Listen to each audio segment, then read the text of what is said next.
ओम नमः शिवाय। श्री कैलाश संहिता प्रारंभ। जो प्रधान प्रकृति और पुरुष के सृष्टि, पालन और संहार के कारण हैं, उन पार्वती देवी एवं देवाधिदेव भगवान शिव को उनके गण एवं पुत्रों सहित बारंबार प्रणाम है। आज की वीडियो में आप शिव पुराण की श्री कैलाश संहिता के प्रथम, द्वितीय, तृतीय और चतुर्थ अध्याय का श्रवण करेंगे। तो आइए भगवान शिव का ध्यान करते हुए शुरू करते हैं। प्रथम अध्याय। व्यास जी एवं शौनक जी की वार्ता। ऋषियों ने कहा, हे महामुने, आपने हम पर कृपा करके हमें उमा संहिता सुनाई। अब आप हम पर कृपा कर हमें शिव तत्व को बढ़ाने वाली परम दिव्य एवं कल्याणकारी कैलाश संहिता सुनाइए। तब ऋषियों की प्रार्थना सुनकर व्यास जी बोले, ऋषिगण, एक बार हिमालय पर निवास करने वाले ऋषि मुनियों ने काशीपुरी के दर्शन का विचार किया और विश्वेश्वर का दर्शन करने हेतु वहां पहुंच गए। उन्होंने काशी पहुंचकर मणिकर्णिका में गंगा जी में स्नान किया। तत्पश्चात शतरुद्रीय मंत्र से भगवान शिव की स्तुति की। उसी समय सूत जी भी पंचकोसी देखने की इच्छा से वहां पहुंचे। सूत जी को वहां देखकर ऋषि मुनियों ने उन्हें प्रणाम किया और बोले, हे महाभाग सूत जी, आप परम शिव भक्त और ज्ञान के सागर हैं। आपके हृदय में पुराणों की कथा स्थित है। आप परम गुरु हैं। हम सब आपके मुख से निकली हुई अमृतमय कथा को सुनना चाहते हैं। हम पर कृपा करके हमें देवाधिदेव भगवान शिव का परम ज्ञान सुनाइए। ऋषियों की इस प्रकार की गई प्रार्थना को सुनकर सूत जी बोले, हे मुनीश्वरों, स्वारोचिष मनु ने नैमिषारण्य में तपस्वी ऋषियों के साथ सिद्धि प्रदान करने वाला यज्ञ किया। यह यज्ञ 1 सहस्र वर्षों तक चलता रहा। तत्पश्चात उन्होंने भगवान शिव का स्मरण करके शिव भक्ति में भस्म और रुद्राक्ष धारण किया। तभी वहां मुनि वेद व्यास आ गए। मुनियों ने उन्हें आसन पर बैठाया। तब वे पूछने लगे कि बताइए, इस यज्ञ को करने में आपका क्या प्रयोजन है। व्यास जी का प्रश्न सुनकर नैमिषारण्य के तेजस्वी पराशर पुत्र बोले, हे कृपा सागर, इस अद्भुत महायज्ञ का अनुष्ठान करने का कारण ओंकार के अर्थ को जानना है। हम परम ब्रह्म परमेश्वर शिव जी के स्वरूप को जानना और समझना चाहते हैं। हम सब आपकी शरण में आए हैं। हम अल्प बुद्धियों के संदेह को दूर करें और हमें शिव ज्ञान प्रदान कर हमारी जीवन रूपी नाव को पार करा दें। हमारी एकमात्र इच्छा शिव तत्व जानने की है। मुनिगणों सहित पराशर पुत्र की इस प्रकार की गई प्रार्थना सुनकर महामुनि व्यास जी प्रसन्न होकर उन्हें ओंकार रूप भगवान शिव का पार्वती सहित मन में स्मरण करते हुए बोलने लगे। भगवान शिव के प्रिय भक्तों, शिव पुराण की श्री कैलाश संहिता का पहला अध्याय समाप्त हुआ। अब आप श्रवण कर रहे हैं दूसरा अध्याय। पार्वती जी का शिव जी से प्रणव प्रश्न करना। व्यास जी बोले, हे मुनिवर, भगवान शिव का वास्तविक ज्ञान ही प्रणव अर्थ को प्रकाशित करने वाला है। शिव जी का यह ज्ञान उसी को प्राप्त होता है जिस पर शिव जी की विशेष कृपा होती है।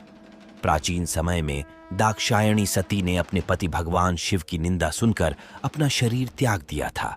उन्होंने हिमालय के घर जन्म लिया। देवर्षि नारद की प्रेरणा से शिव जी की तपस्या कर उन्हें प्रसन्न कर पति रूप में प्राप्त किया। एक दिन भगवान शिव देवी पार्वती के साथ कैलाश पर्वत पर बैठे हुए थे। देवी पार्वती ने शिव जी से कहा, हे देव, आप मुझे मंत्र दीक्षा देकर विशुद्ध तत्व प्रदान करें। श्री पार्वती जी के वचन सुनकर शिव जी बोले, देवी, मैं आपकी इच्छा अवश्य पूरी करूंगा। यह कहकर उन्होंने पार्वती जी को प्रणव मंत्र प्रदान किया, परंतु देवी इससे संतुष्ट न हुई और बोली, प्रभो, आपने मुझे ओमकार रहित उपदेश दिया है। मुझे प्रणव की प्राकट्य कथा भी बताइए। वेदों में इसे कैसे वर्णित किया गया है? इसकी व्यापकता एवं कला और पंचात्मकता के बारे में भी विस्तार से बताइए। इस प्रणव की उपासना कैसे और कहां की जाती है? इसके अनुष्ठान की विधि, स्थान और इससे मिलने वाले फल के बारे में भी मेरा ज्ञान बढ़ाने की कृपा करें। स्वामी, कृपा कर मुझे इस तत्व से अवगत कराकर मेरे श्री ज्ञान में अभिवृद्धि करें। देवी पार्वती की इस विनयपूर्ण प्रार्थना को सुनकर शिवजी उन्हें प्रणव की पूर्ण कथा सुना के लिए तैयार हो गए। भगवान शिव के प्रिय भक्तों, शिव पुराण की श्री कैलाश संहिता का दूसरा अध्याय समाप्त हुआ। अब आप श्रवण कर रहे हैं तीसरा अध्याय। प्रणव पद्धति।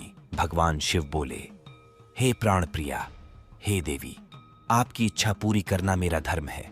आपकी प्रसन्नता के लिए मैं आपको प्रणव कथा सुनाता हूँ। प्रणव को जानने वाला शिव तत्व का भी ज्ञाता हो जाता है। प्रणव मंत्र सब मंत्रों का बीज मंत्र है। यही प्रणव सर्वज्ञ और सबका करता है। ओम नामक इस एक अक्षरीय मंत्र में शिव सदा ही विद्यमान रहते हैं। इस संसार की सभी वस्तुएं गुणमयी होते हुए भी स्थावर और जड़ात्मक दिखाई पड़ती हैं। यही प्रणव का अर्थ है।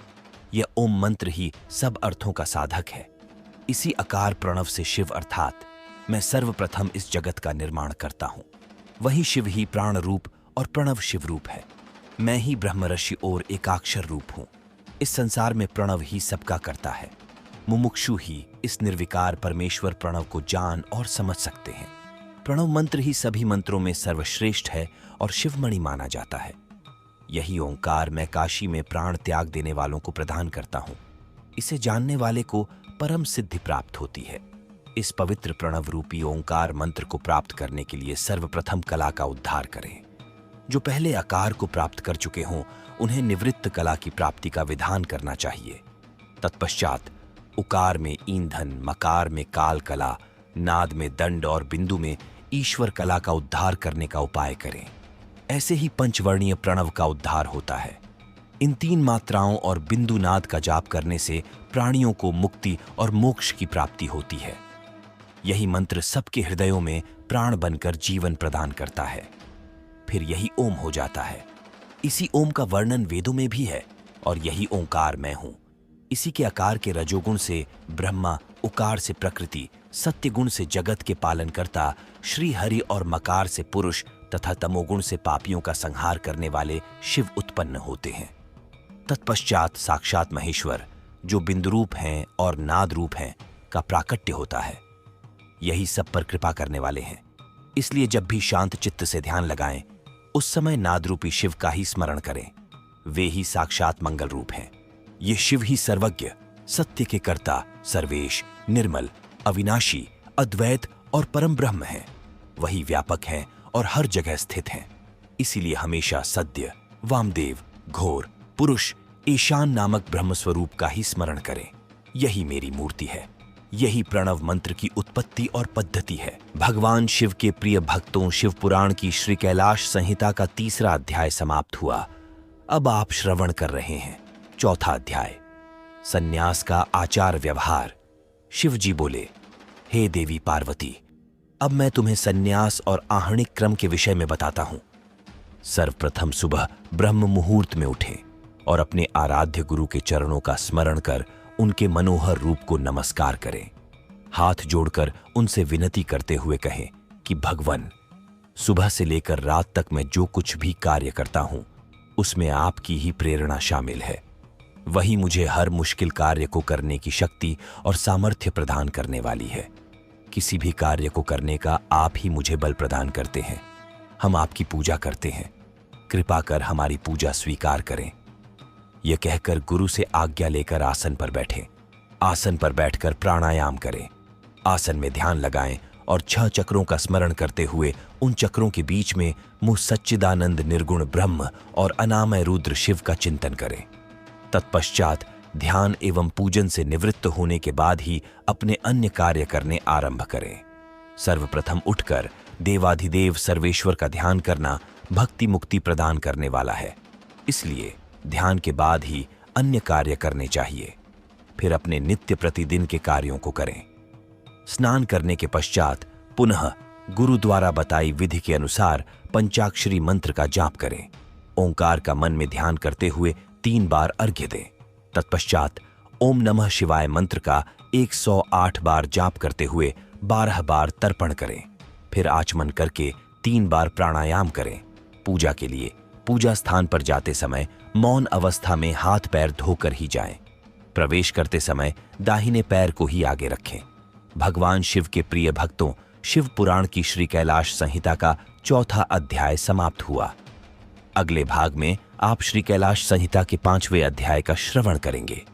अगर आपने इससे पहले के अध्याय श्रवण नहीं किए हैं तो आप धर्म भाव चैनल पर जाकर संपूर्ण शिव पुराण का श्रवण कर सकते हैं।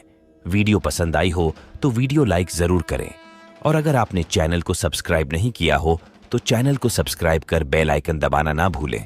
ताकि आने वाली वीडियो सबसे पहले आपको मिल सके। हर हर महादेव।